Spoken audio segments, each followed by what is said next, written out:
Baiklah, Assalamualaikum warahmatullahi wabarakatuh. Perkenalkan, ini Ibu Rita Wahyunisti, Guru Pendidikan Agama Islam.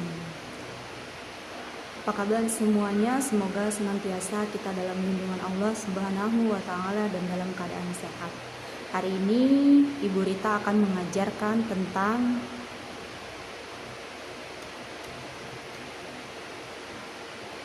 Al-Quran dan hadis sebagai pedoman hidup. Hari ini kita akan belajar tentang Al-Quran dan hadis sebagai pedoman hidup. Al-Quran merupakan pedoman hidup umat Islam yang selalu digunakan hingga akhir zaman. Selain Al-Quran yang menjadi pedoman, ada hadis-hadis Nabi yang menjadi pendukung dari penjelasan Al-Quran. Al-Quran sebagai pedoman hidup dan juga Al-Hadis sebagai pedoman hidup tertuang dalam surat An-Nisa ayat 59 yang berbunyi A'udzu billahi minasyaitonir rajim. Bismillahirrahmanirrahim. Ya ayyuhalladzina amanu atii'ullaha wa atii'ur rasul wa ulil amri minkum fa in tanaza'tum fi syai'in faruddu ilallahi wa rasul in kuntum mu'minuna billahi wal yaumil akhir dzalika khairun wa ahsanu ta'wila. Artinya, wahai orang-orang yang beriman, taatilah Allah dan taatilah Rasul Muhammad dan ulil amri memegang kekuasaan di antara kamu. Kemudian jika kamu berbeda pendapat tentang sesuatu, maka kembalilah kepada Allah, Al-Quran dan Rasul sunnahnya. Jika kamu beriman kepada Allah dan hari kemudian, yang demikian itu lebih utama bagimu dan lebih baik akibatnya. Kandungan surat An-Nisa ayat 59, keharusan bagi setiap mukmin dan muslim untuk taat kepada Allah dan Rasul dan pemimpinnya. Ketaatan dan kepatuhan yang dilakukan hendaknya didasari atas keimanan yang bersumber dari Al-Quran dan Al-Hadis. Keharusan menaati pemimpin yang benar, yakni pemimpin yang perintah tindakannya tidak bertentangan dengan nilai-nilai yang terkandung dalam Al-Quran dan Hadis. Selama pemimpin memerintahkan kebenaran, wajib hukumnya untuk ditaati dan dipenuhi, begitu pula sebaliknya. Al-Quran dan Al-Hadis sebagai pedoman hidup tertuang juga dalam surat An-Nahl ayat 64 yang berbunyi Bismillahirrahmanirrahim. Wa ma anzalna 'alaikal kitaba illa litubayyana lahumul ladzi ikhtalafu fi wa hudaw wa rahmatan liqaumin yu'minun. Yang artinya, dan kami tidak menurunkan kitab Al-Quran ini kepadamu Muhammad, melainkan agar engkau dapat menjelaskan kepada mereka apa yang mereka perselisihkan, serta menjadi petunjuk dan rahmat bagi orang-orang yang beriman. Kandungan surat An-Nahl ayat 16 sebagai dasar dan pedoman yang dapat membuka pikiran untuk dapat menilai kebenaran atas bimbingan wahyu. Sebagai pembimbing sekaligus dapat menjelaskan persoalan yang diragukan sehingga umat dapat melihat kebenaran dan kebatilan. Sebagai petunjuk yang dapat membimbing umat manusia menuju jalan kebenaran sehingga terhindar dari kesesatan. Contoh perilaku yang mencerminkan surat An-Nisa dan surat An-Nahl. Setiap umat Islam wajib patuh dan taat kepada Allah Subhanahu wa Ta'ala dan Rasul-Nya serta pemimpin selama perintahnya tidak bertentangan dengan syariat Islam. Selalu mengembalikan setiap permasalahan kepada Al-Quran dan Hadis, meyakini bahwa Al-Quran dan Hadis dapat dijadikan pedoman dalam kehidupan dunia. Senantiasa memahami isi kandungan dan Al-Quran agar dapat membedakan sesuatu yang salah. Dalam Al-Quran tadi surat An-Nisa dan An-Nahl itu ada hukum bacaan. Hukum bacaan itu yaitu yang pertama alif lam syamsiah. Alif lam syamsiah contohnya Qul a'udzu birabbin nas wattini wazzaitun. Alif lam syamsiah itu alif lamnya tidak dibaca. Bunyi alif lam dileburkan dengan huruf syamsiah yang mengikutinya. Kemudian biasanya huruf alif lam syamsiah, bacaan alif lam syamsiah itu ada tanda tasydidnya setelah alif lam.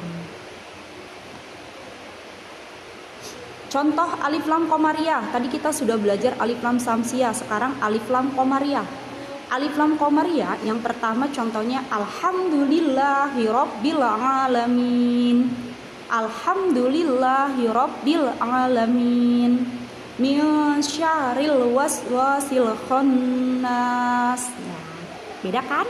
Kalau alif lam qamariyah, alhamdulillah, alif lamnya dibaca jelas dan terang. Dan biasanya ada tanda sukun setelah huruf alif lam. Bedain ya. Kalau alif lam samsiyah itu alif lamnya tidak dibaca. Alif lam qamariyah itu dibaca dengan jelas. Setelah kita belajar tentang Al-Quran dan hukum tajwid alif lam, kemudian sekarang akan belajar tentang hadis. Hadis secara bahasa artinya al-jadid, yang artinya adalah sesuatu yang baru. Menurut para ahli hadis, merupakan segala perkataan, sabda, perbuatan, kejadian, peristiwa, masalah, dan ketetapan lainnya yang disandarkan pada Nabi Muhammad SAW. Dari definisi tersebut kita pahami bahwa hadis adalah segala perkataan, perbuatan yang mencakup seluruh peristiwa, kejadian, masalah, serta ketetapan lainnya yang disandarkan kepada Nabi Muhammad SAW. Seperti itu hadis. Nah, bentuk hadis. Hadis itu ada 3. Hadis qauli, hadis fi'li, dan hadis takriki.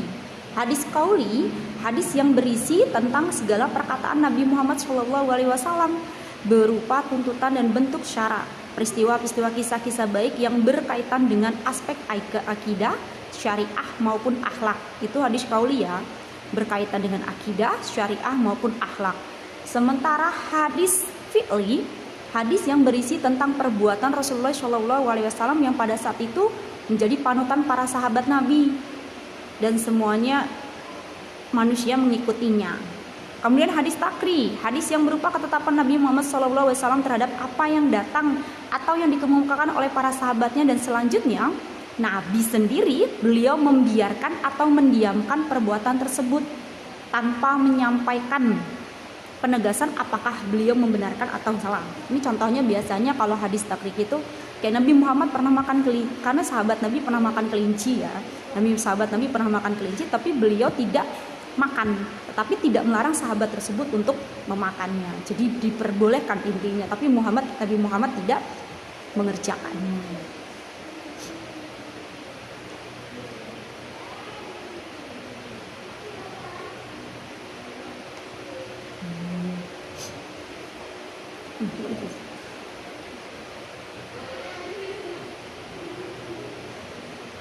Kualitas hadis. Hadis itu ada kualitasnya. Pertama hadis sahih, kemudian hasan dan dhaif. Kalau sahih artinya sehat, selamat, yang benar, sah, sempurna.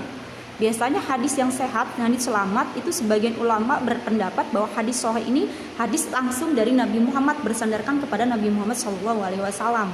Kemudian yang kedua hadis hasan. Hadis hasan juga mirip ya sebenarnya sama kayak hadis sahih, yaitu hadis yang diriwayatkan oleh perawi yang adil namun kurang kuat hafalannya. Letak perbedaannya pada tingkat hafalan pada peristiwanya. Hadis dhaif. Hadis dhaif ini secara bahasa artinya lemah, sakit, nggak kuat biasanya. Selanjutnya, sedangkan pengertian secara istilah hadis yang tidak memiliki satu syarat atau lebih syarat-syarat hadis sahih dan hadis hasan. Pokoknya hadis itu ada 3. Biasanya yang kita pakai hadis selama ini kita pakai biasanya yang sahih, hasan. Kalau dhaif itu masih lemah, dan biasanya ya hadis sahih, hadis dhaif itu jarang biasanya digunakan. Baiklah, terima kasih banyak. Terima kasih banyak sampai di sini. Terima kasih banyak untuk hari ini. Terima kasih banyak sudah mendengarkan. Mohon maaf jika ada salah dan kekeliruan. Akhiru qouli hadza, wassalamualaikum warahmatullahi wabarakatuh. Untuk yang ingin bertanya lebih jauh silakan boleh chat kepada Ibu.